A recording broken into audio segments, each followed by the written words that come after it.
高雄市警察局统计，12月到今，全市的诈骗案有1097件，超过5亿7千万方骗去，其中骗人投资也是占上济。最近又搁查到这虚拟货币这诈骗案，一骗民众去用因提供的机能体，讲继续投资，地当赚愈济，有人已经防骗将近700万。 来到永租公司，警察查到未少处提土地的所有权证，发现这间永租公司敢若甲诈骗集团斗空，骗民众抵押房产换现金，也钱拢互怪怪去。投资的标的就是虚拟货币，其实也是后端他们在控制的啦。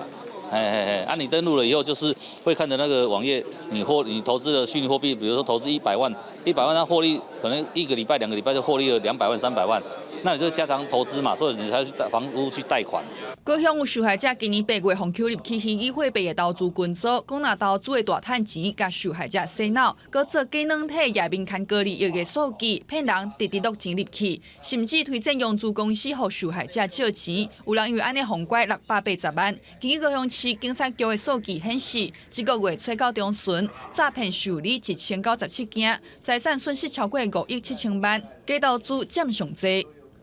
被诈骗的也有长者，但是也有年轻的，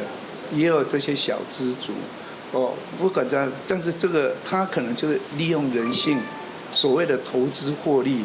虚拟货币诈骗案愈来愈多，台湾证交所提醒讲，互诈骗集团证名，利用社群平台发布买虚拟货币的工作机会。记者员工招民众加入社群，要求提供个资，佮讲有听说会当趁钱，骗民众落资金，遐是买虚拟货币，才拐钱的后步数，民众就爱势利。记者高雄报道。